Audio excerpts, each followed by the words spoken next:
Hi guys and welcome to Drive Spark. Well, we are sitting in the Kia Carens Clavis. Now, this particular car that I'm sitting in is the diesel variant, the diesel manual variant, the top of the line. And this car is available in petrol, it's available in CNG, it's available in diesel, it has an electric version as well. But today in this video, I'm going to tell you why is this diesel option, one of the best if you want fuel efficiency, if you want like features, and if you want a lot of space. So why does the Kia Carens Clavis make sense? I'm going to be telling you that in this video. So let's quickly start it and I'll just show you what you get on the outside. Then we will quickly see what you get on the inside, and then we'll take it out for a drive and tell you how this engine performs, what kind of mileage you get, and what is the suspension setup and the comfort of this vehicle. So let's quickly start this video. Okay, so that is the key. It can lock, unlock, remotely start the car, and you can unlock the boot as well. Now let us check it out. It gets these DRL that convert into dynamic indicators. You have these LED lights that are reflectors. Looks good. You have a front parking camera right over here. Kia badging. You have this light that kind of it looks like it's a connected one, but it is just still here. If we move to the side over here, you get these 17-inch wheels. Ground clearance is pretty decent. Again, cameras over here for the 360-degree camera. Your ORVM has indicators. Then you have this sunroof, not a panoramic sunroof, it's a normal sunroof. Apart from that, you have these roof rails, a shark fin antenna, some brushed aluminum finishing, exposed keyhole over here, and this is your keyless entry button. That's only on the driver's side. Now if you move to the back over here, you can see you get this Carens Clavis badging right over here. Kia badging, a wiper with a washer, defoggers, spoiler, high stop mount light right over here, and that is how the lower section looks like. That is your reverse light. Let's quickly open the boot, and that is how much space you get with the third row up. Obviously the third row can be reclined even further. You can adjust the boot space like this, and that is why I like the Carens Clavis, because it's a 3-row car. You can see over here it's a 7-seater, and the third row is practically usable for adults. This is the only car in the segment I think that has got enough space, because the seats can be adjusted accordingly. It can be moved forward, and adults can actually sit over here. 2 people can sit, and you have adjustable headrests right over here. That is how the boot looks like. There you have some tools, maybe a boot light right over here. And obviously if you don't need this, you can just completely fold this down and you will get a lot of boot space. To lift it up, just pull this thing. It will first lock over here, then you can adjust accordingly. And boot lid is not that heavy. That's your tail light section. Let's quickly move on to the inside. This is the second row. Now in the second row, you have 2 adjustable headrests. That is the armrest. It has missing cup holders, but over here what they have given this tray where you have 1 cup holder right over here. There you can place like your laptop or your tablet, some storage space here. Brushed aluminum door handles, window shades that are manual, and you have ambient light as well. Now this is the knob for the AC for the third row. You have one over here, and for the third row as well, second and the third row AC blower can be controlled from here. Apart from that, you have 2 Type-C charging sockets. That is your air purifier that is inbuilt into the seat. It has a filter, you have to change it periodically. And yeah, that's about it. That is how the second row looks like. It can tumble down like this, and that's an easy tumble, and you have access. I think same goes for that side as well, and just it's easy.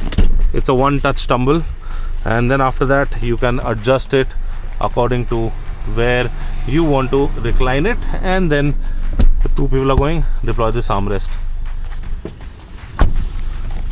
Now let's check over here. Brushed aluminum door handles, your controls for your mirror. That's your seat. No ventilated seats over here. Manual seats, 2-spoke steering wheel, 3-pedal manual car, automatic start stop, traction control button, headlight leveler. Pretty much the interior is what you are seeing on the latest Kias in today's time. See, so good. That's the sunroof. right over there, and you have a sunshade holder right over here. Then the company has installed this camera that actually records on the inside. You have a lens right over here, and then there's a lens at the back right over here, so you can record what's going on the inside or the rear view. This will actually serve as both the rear view and the dash cam as well. Door pockets, pretty nice, and I mean very decent amount of storage. Storage over here, storage over here. Ambient light all around. You have ambient light running somewhere here as well on the door. Steering wheel. So over here, so that's the wireless charger, and over here you get this the sensor button. This is for your camera. That's your 360 view. Now if you see the setup over here, this is currently showing the radio setup and the media option, but if you press this button, this thing turns into the aircon, where you can adjust. It's a single zone climate control. It's an automatic climate control, and you can adjust it from here. That's to go to the media. This is to go to the aircon. Touchscreen right over here. Very good touchscreen, but again the Android Auto and Apple CarPlay is wired. I have no idea why. 12-volt charging socket, USB Type A, USB Type C. Your hill hold is right over here, and if you see, this is cluster. Now let us quickly check the figures right over here. So we have driven around almost 189.3, so since refueling, and these kilometers have been driven within the city. We have not touched the highway, and you can see that it is giving us 14.4 kilometers to a liter, that too within the city. And right now the car was idling. Actually it was close to 15 kilometers to a liter. That is within the city of 190 kilometers of driving. So on the highway, I am sure that this thing will give 20 plus if you drive it in a very good condition. Now this is your cruise control. You don't get ADAS. That is again to control the infotainment system and your music. And well, that's about it. Auto dimming IRVM right over here. Passenger gets a mirror, but the driver does not. And yeah, LED lights on the inside as well. Some storage space right over here.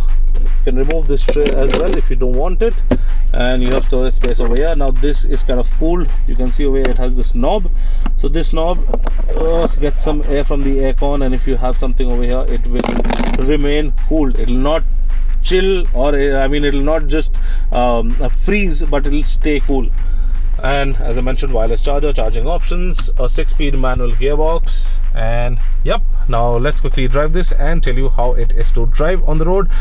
I told you the mileage within the city, but I'll tell you what kind of mileage you can get, what kind of tank size does it has, and how many kilometers on a full tank it can go if you're doing highway mileage. So let's quickly start driving. So okay, let's quickly buckle up. The car is already on. Let's put first gear and let's roll now. So as you can see, clutch is really light, no acceleration input given. First gear, it's doing, let's set this at speed. We are doing 8 kilometers an hour. Second gear, without acceleration, just leaving the clutch, is doing 16. Let's go to the third. Why I'm doing this, I'll tell you. So on third gear, we have touched almost 27 kilometers per hour, and fourth gear, it is telling us to shift down to third, but it is catching speed gradually, and we have crossed the 35 kilometer mark. And then you have fifth and sixth, and it can go on. So why am I doing this is because in stop and go traffic, you really don't need to use the accelerator. You can just move on the clutch, light clutch for a diesel car. And if we talk about the engine, it's a 1.5 liter turbo diesel engine. This produces around 114 bhp of power and 250 Nm of peak torque. Well, this amount of torque, the power figures to some people can be a little low, but the torque figures are really nice. 250 Nm is not a bad figure at all. Once the torque really kicks in, if you are driving it at a higher gear, at lower speeds, at lower RPMs, obviously you will feel that this thing will not, it's not meant for going fast. But as soon as the RPMs build in and the boost kicks in, like right now I'm at fourth gear and I'm just, so post 2000 RPM is Now it's picking up, and yeah, so power kicks in post 2000 rpm. But if you have to overtake, you can just quickly downshift and you will overtake easily. You will not have a problem. But if you are keeping a light foot at high gear, you will think that this car does not have power, but it has decent amount of power. For this size of a vehicle, a 7-seater, I mean, I think the power is pretty adequate for at least city and highway use both. Now, as you all saw that within the city, we were getting about almost 14.5 to 15 kilometers to a liter. But on the highway, let me tell you that this thing, if for example you put cruise control, you set to 100, maybe 90 or 100, whatever the speed limit is. So at 100 it will be cruising at around just below 2000 rpm, and if you go to 120, which is the maximum speed limit over here right now on the highway, so that time it cruises around 2500 rpm. But if you set it at 100 at cruise control, it will give you 20 plus kilometers to a liter for sure. And with a 45 liter fuel tank, that is almost more than 800 kilometers. So trust me, it can go a little more than 800 kilometers on a full tank on the highway if you are using cruise control and driving it properly. Well, obviously it depends on how much load are you taking in the car. Well, if you're taking a lot of people in the car, then I think that will be a problem, because the more the load, the less the average will be, because there is more weight in the car. So I think if you are a couple of people traveling with luggage, this thing on the highway will absolutely just smash it as far as fuel economy goes. So I've been driving around in this car for quite some time now, and I must say that this is a fun car to drive. You have a decent sound system, you have, I mean, Android Auto and Apple CarPlay. I don't know why can't they give like a wireless system, but it is wired, it is good. I mean, the touchscreen is good. It's got decent features, it looks good as well. And if we talk about the suspension tuning has been done very, very nicely on the Karen's Clavis, because earlier the Karen's, I mean, there was a little roughness in the suspension, so when you used to ride it, you used to feel like it's like, I mean, you could get that thud sound whenever it hits a rumbler or like a speed breaker. But in this, it has dampened out a lot. And let me tell you one thing, that the NVH levels have also been dramatically increased. I mean, I'm not cut out from the outside world, but there is very less noise coming in from the diesel engine. Obviously at higher RPM you will get that clutter, but I mean, it is pretty contained, I would say. And yes, it's a fantastic car to drive around. Trust me guys, who are actually looking for a 7-seater, you should definitely go check out the Karen's Clavis, especially the diesel variant. As I mentioned, they have petrol, they have CNG, they have diesel, they have electric. But the diesel variant actually makes sense, because I mean, just look at the features, look at the fuel economy, the power figures. I mean, if you're 7 people also, it has more than enough torque. It will just pull you uphill as well, like not like a complete uphill, but yeah, it's a very decent uphill. I'm not saying this has got like this hill descent control, so you will go off-roading with this car. No, you will not go off-roading with this car. But overall, it's a very good car to drive around, I would say. Suspension is nice, it's soft, it absorbs all the bumps. There is body roll obviously, because it's on the softer side, but it is a good, I mean, it's a good setup, trust me. So yes guys, this was the Karen's Clavis.